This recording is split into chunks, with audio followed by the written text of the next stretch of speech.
Hello everyone, how are you doing? This is MD Tech here with another quick tutorial. In today's tutorial, I'm going to show you guys how to go about changing the lock screen image on your Android device. So this should hopefully be a pretty straightforward process here, guys. And without further ado, let's go ahead and jump right into it. All you have to do is just swipe up on your home screen and then select the setting gear button and then scroll down and select display and touch.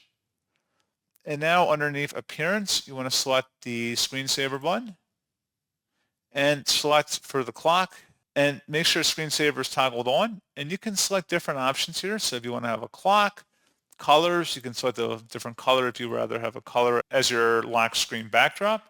And you can also adjust photos down here too. If you want to add photos, you can customize that and then select from your Google accounts where you want to upload the photos from. And that's pretty much all you have to do.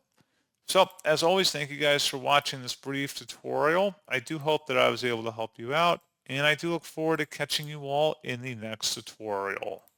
Goodbye.